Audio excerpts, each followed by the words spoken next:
Hello friend, कैसे हैं आप लोग। रिसेंटली बहुत ही सैड न्यूज़ निकल के सामने आ रही है। गाम्बिया देश में 66 लोगों की मौत हो चुकी है। ये क्यों हुई है, उसका मेन रीजन है भारत से बनी हुई कप की सिरप। WHO ने अलर्ट कर दिया है भारत से बनी हुई जो कप सिरप है पूरे अफ्रीकन रीजन में। ये बहुत ही चिंता का विषय है पूरे वर्ल्ड के लिए और साथ साथ में इंडिया के लिए भी, क्योंकि इंडिया का जो एक्सपोर्ट मार्केट है वो बहुत ही ज़्यादा है इस समय मेडिकल फील्ड में। इसलिए ये न्यूज़ जो है इंडिया के एक्सपोर्ट मार्केट को भी डाउन कर सकते हैं। तो इससे इंडिया की क्वालिटी पे भी शक होता है कि इंडिया जो दवा बेच रहा है उसकी क्वालिटी कैसी है। ये मिंट की न्यूज़ है। इसमें WHO ने अलर्ट इशू किया है 4 कप सिरप में जो इंडियन है।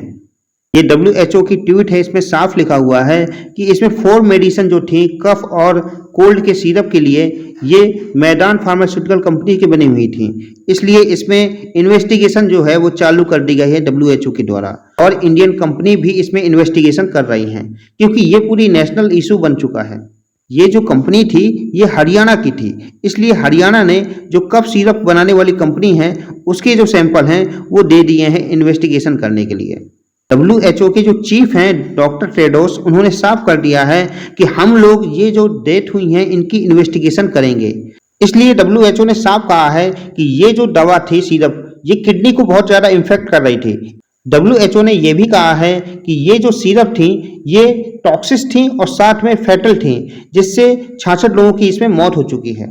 इंडिया की 4 सिरप जिसे WHO ने इशू जारी किया है वो आपकी ओरल सोल्यूशन, कॉफेमिलिन बेबी कफ सिरप, मेकॉप बेबी कफ सिरप और मैग्रेप एंड कोल्ड सिरप। ये जो 4 सिरप थी इनमें अनियंत्रित मात्रा में diethylene glycol, ethylene glycol ये बहुत ही ज़्यादा पाया गया। जब WHO ने इसमें अलर्ट जारी किया उसके बाद भारत की जो एजेंसी है central drug standard control organisation, उन्होंने भी इस मैटर को अपने इन्वेस्टिगेशन में किया है। ये जो एजेंसी है वो हरियाणा से जो सैंपल प्राप्त हुए हैं उनको इन्वेस्टिगेट करेगी और ये निर्धारित करेगी कि इसमें क्या क्या टॉक्सिक्स मिले हुए हैं। ऐसा नहीं है कि ये केवल इंडिया के साथ हुआ है, ऐसा पहले चाइना के साथ हो चुका है। ये आपका 2009 में हुआ था। पनामा एक शहर है, वहाँ पे कप सिरप जो था उससे कम से कम 100 लोगों की मौत हो चुकी थी, जिससे पूरे वर्ल्ड में ये न्यूज़ फैल चुकी थी। इससे जो चाइना का मार्केट था वो डाउन हो चुका था। इससे चाइना का जो मार्केट था फार्मास्यूटिकल में बहुत ज़्यादा डाउन हो गया था।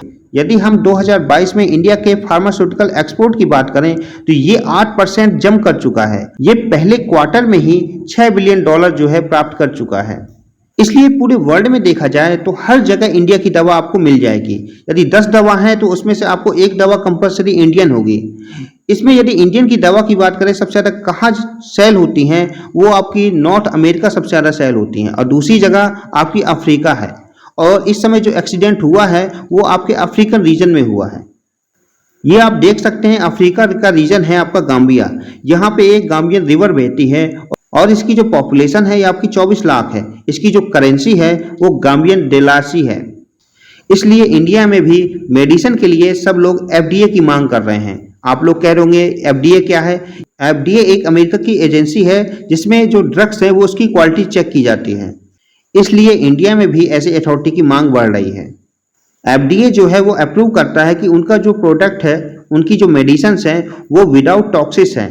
इसलिए सब लोग FDA पे बहुत ज़्यादा विश्वास करते हैं और इससे पूरे वर्ल्ड मार्केट में भी FDA की मांग बढ़ रही है। और FDA जो है क्वालिटी स्टैंडर्ड के कारण उसके जो प्राइस है वो बहुत ही ज़्यादा रहती है। और यदि हम चाइना की बात करें तो चाइना का जो मार्केट है फार्मास्यूटिकल में वो इंडिया से पीछे है, लेकिन चाइना जो है वो इंडिया को बीट करना चाहता है। इसलिए ये जो न्यूज़ है ये बहुत ही ज़्यादा प्रॉब्लम फेस कर सकती है इंडिया के लिए।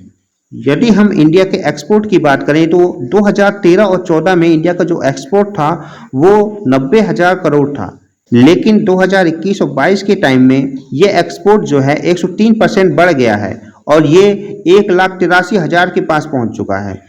इसलिए इंडिया को फार्मेसी ऑफ वर्ल्ड कहा जाता है, क्योंकि जो भी फार्मास्यूटिकल दवाएं हैं पूरी वर्ल्ड में वो इंडिया के द्वारा ही भेजी जाती हैं मैक्सिमम। इसलिए इंडिया को भी एक क्वालिटी स्टैंडर्ड का एक ग्रुप बनाना चाहिए जो ये दवाओं को रेगुलेट कर सके कि वो दवा की क्वालिटी कैसी है, उसमें कोई टॉक्सिस तो नहीं है। इसलिए इंडिया एक IDA भी बना सकता है जो इंडिया के लिए बेनिफिट होगा और इससे हमारी यदि क्वालिटी बढ़ जाती है तो पूरे वर्ल्ड मार्केट में हमारी जो फार्मास्यूटिकल कंपनियां हैं उनकी वैल्यू बढ़ सकती है। और इंडिया की ये क्वालिटी यदि इंक्रीज होती है, इससे इंडिया की जो दवाएं हैं उनकी वैल्यू भी इंक्रीज होगी। और चाइना जो है वो हमसे हमेशा पीछे रहेगा फार्मास्यूटिकल रीजन में। आई होप आपको ये वीडियो पसंद आया होगा। प्लीज़ इस वीडियो को लाइक करें, सब्सक्राइब करें और शेयर करें, और हमेशा खुश रहें और हमेशा स्वस्थ रहें। धन्यवाद।